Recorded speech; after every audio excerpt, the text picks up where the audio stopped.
All right, friends, I promised you we'd come back to you as soon as possible, as soon as we got some new information about this tragic accident over in India, and some new video has emerged that's changed my analysis of this accident in particular. And let me recap for you where I started on this. And basically, there's three camps that everybody is still in about, 48 hours almost after the original accident. Theory number one was that there was some sort of dual engine failure, and then the backup to that was it was either a bird strike or it was some sort of fuel contamination that led to that dual engine failure. That was theory number one. Theory number two was the pilots didn't have the flaps set properly for takeoff. In other words, the flaps were up, and as they ran down the runway, they got a little bit of air, but eventually the airplane just kind of waddled down and crashed because the flaps weren't set properly. The third theory, and the one that I was leaning to the most, and let me just say leaning to, I wasn't firmly in this camp, but I was leaning towards it, was they had the flaps set properly for takeoff. When they rotated, everything was normal. At the time that the pilot flying would ask for gear up, the other pilot mistakenly grabbed the flap handle and prematurely raised the flaps. That was, at the time, the thing that seemed most evident to me, because the landing gear stayed down for the entire duration, short as it would be, for this flight, and there was no evidence out of the engines that was there any sort of failure. No fire, no sparks, no smoke coming out of the engines. A real head scratcher on that front. And so I thought maybe it was simply they grabbed the wrong handle and prematurely raised the flaps. I was leaning heavily into that department. I'm going to change my analysis now because of this new video, and it's based on the original video that all of us watched.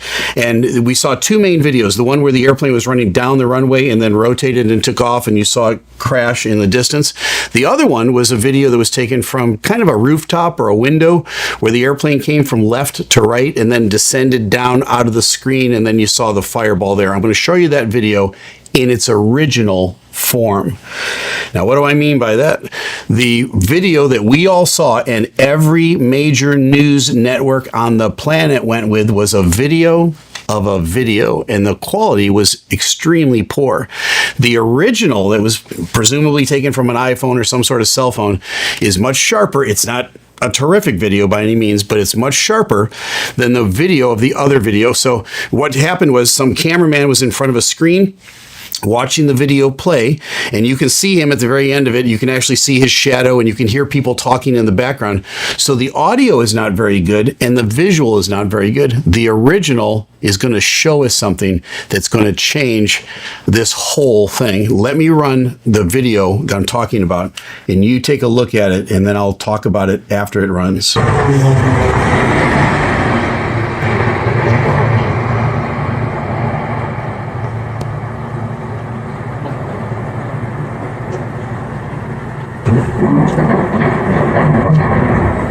Can you hear how crisp that is?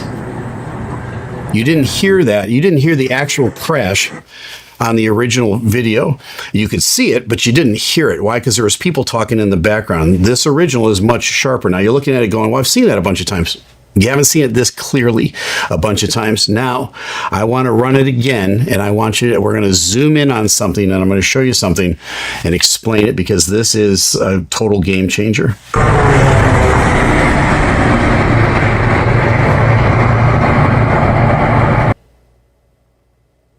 Right there, my friends.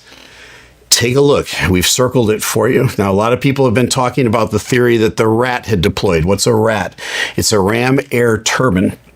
It deploys on, many airplanes have it, 787 has it, 777 has it. The rat is basically just behind the wing on the right side of the airplane. There's a little door that holds it in, and it looks like a little Evinrude motor. It's a little two-bladed prop, and the purpose of the ram air turbine is to provide electrical and hydraulic pressure for the aircraft in an extreme emergency.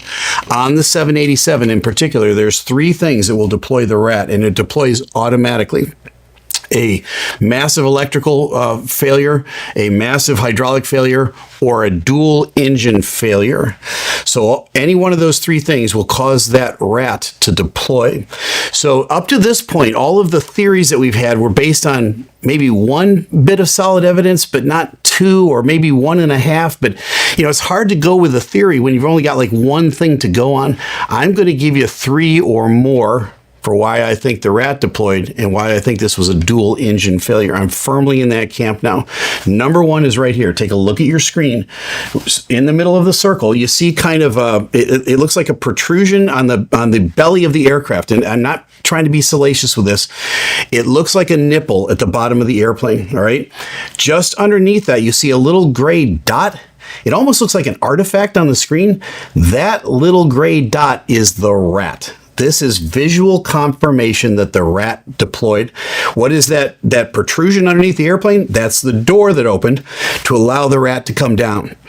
And you can see it here. You can see it very vividly on this screen. It's not the best. It's kind of grainy still. It's at least one bit of the puzzle here. So that's evidence number 1. Now, evidence number 2 is with our ears, all right? Because a rat makes a very distinctive sound. And in that original video, the audio was so bad, you couldn't really catch it. But in this, the one that they were showing to us, the original one, it's much more clear.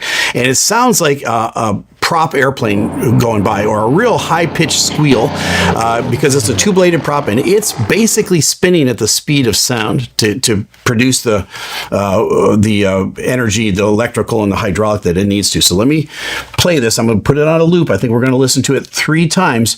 Listen for that high-pitched prop sound. Remember, this is a jet. It's not a prop. As it goes by, listen.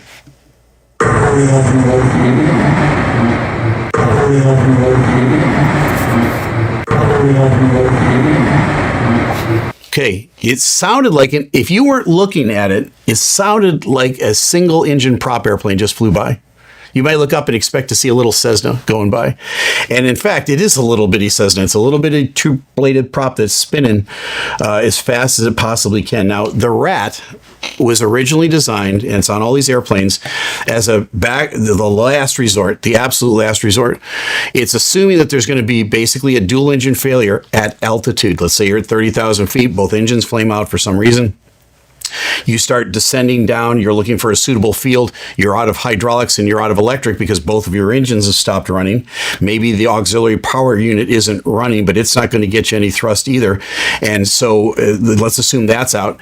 At that point, you've got to have some sort of electrical so you can talk on the radios, so you can have shoot some sort of an approach and get some sort of instrumentation in front of you.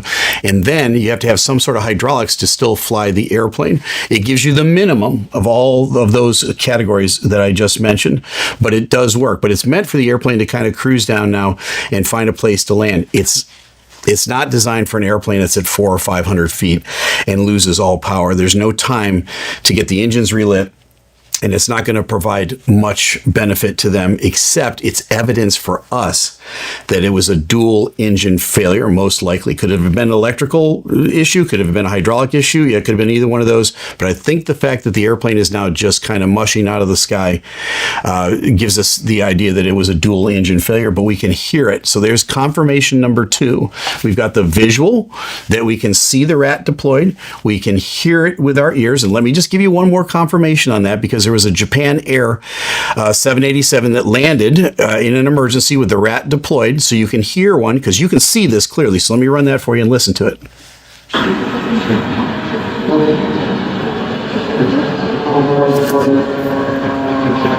Hear that sound? It sounds just like a World War II buzzboy going right by. It sounds like a little Cessna. And so we can see clearly on that airplane the rat is deployed. This one, the Air India, not so much, but it's grainy and it's in a distance. So you've got the oral, right? You've got the visual, grainy as it might be. What is the third clue here that they had a dual engine failure. The third is this, the eyewitness report. You go, wait a minute, what do you mean eyewitness report? There was one survivor from this crash. Unbelievably miraculous that this guy, he literally walked away from the crash. He's been confirmed it wasn't a hoax. He was in seat 11A. He was right by an emergency exit, a few rows in front of the spar of the wing of the aircraft. I think that spar saved his life because that's the strongest, heaviest part of the airplane. That's probably what took the impact when they hit those buildings.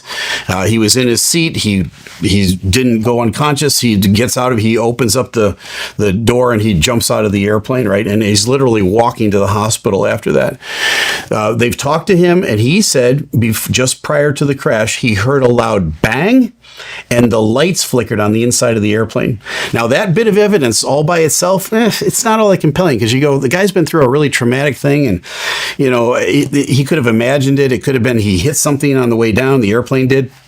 That's the most unreliable, an eyewitness. But we need to combine that now with the visual on the rat being deployed, the oral that we heard the rat and when it went by, briefly as it was. And now we've got a guy saying he heard a loud bang and the lights flickered. What would cause that? The deployment of the rat. And then it's going to take over electrical and hydraulic. And as it does that, the lights in the airplane would flicker. So there's the third bit of evidence. What's 3.5 or the fourth? I've heard, but I haven't heard the ATC audio yet, but I've heard reports that the captain got out a Mayday call. And when he did his Mayday call, he said they were losing thrust or something to that effect. So that could be a possible fourth evidence that they had a dual engine failure. That gives us a tremendous amount of clarity now at this point. So I'm going to put at least in second place the idea that the co-pilot raised the flaps prematurely. I mean, that might end up in third place on the theories. I'm solidly now in the camp that they had some sort of dual engine failure. The rat is deployed. You can hear the rat. You've got eyewitness testimony that something loud banged underneath the airplane. It was probably the rat. With all of those things being said, I think it's pretty clear. It gives us a lot of clarity. Let me put it that way. It gives us a lot of clarity. And at the same time, it sends us completely back to square one. Why is that? Because we have no idea why both engines on a 787 would flame out right after rotate. No clue whatsoever. There is a thing called Aviation Herald. They came out with a report now over in India. Their initial report, and you can see it at their website. It's Aviation Herald is what it's called. You can see their report. They ruled out a few things. One of them was bird strike because they said they inspected the runway and there was no dead birds on the runway.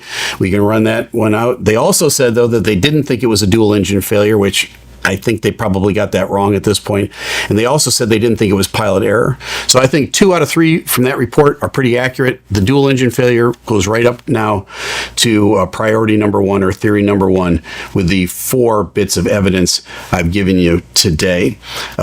Folks, I hope that the black box data tells us why both engines would fail at the same time, but I have no clue. Fuel contamination, it's one of the possibilities, but you know what? There's more, and I'm going to leave the door wide open to what else could have happened to cause both engines on a 787 to flame out at the same time. It's a real head scratcher at this point. We've got some clarity, though, today on what actually happened based on 4 hard bits of information. Thanks for hanging with me on this one, folks. There's probably more to come.